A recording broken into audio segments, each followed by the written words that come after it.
I got a number for you.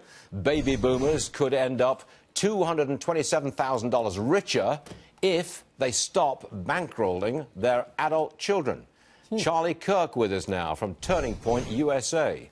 What's going on with this? I mean, my generation, I'm a baby boomer, and yes, my generation has helped out our children, whereas we didn't get help from our parents. Is there a cultural switch here?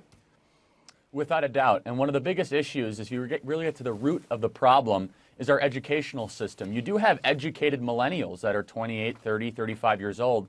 The issue is that they're not studying degrees that have any sort of relevancy in the 21st century job market. You know, studying Eastern medieval history is great preparation to be a barista at Starbucks. It might not be helpful to try to get a well-earning job. To put it simply, we have a generation of young people that are going far into debt to study things that do not matter, to try to find jobs that do not exist. Yeah, but they are this coming out. This is the real core of the issue. I don't think we can ignore that debt.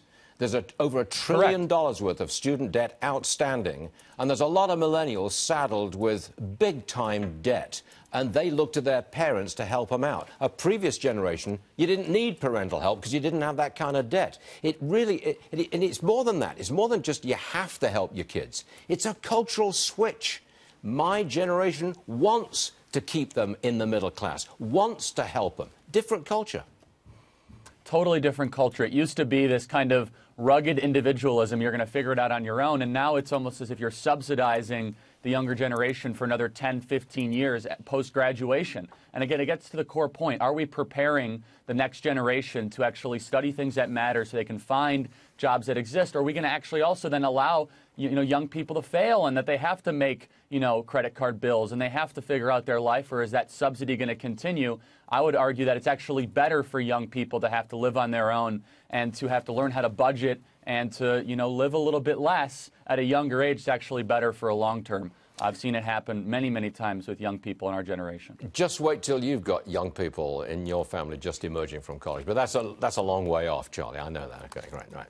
A Harvard poll, only 25% of millennials approve of the job that President Trump is doing. Got an explanation for that, Charles? Well, first, I'll take a little bit of notice with this poll. Harvard poll, they were famously wrong with every single poll that came up before the election. Just about a year ago, they said, Donald Trump can't win Ohio, he can't win Pennsylvania, he can't win Wisconsin. A couple things. Number one, I know a lot of young people that would refuse to even answer these polls honestly because they don't trust these polls and they're closet Trump supporters.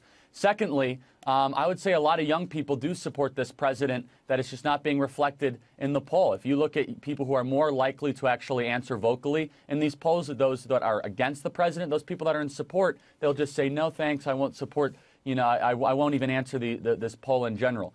This president has been phenomenal for young people. You look at the increase in the stock market, unemployment is going down, increased economic activity. But I will say this, the Republican Party needs to do a much better job messaging to the next generation, and also this president as well has done so well with the next generation versus the Obama kind of economic model, which was a total disaster for our generation. Charlie Kirk, Turning Point guy. Thanks for joining us this morning, Charlie. We'll see you again soon. Thanks.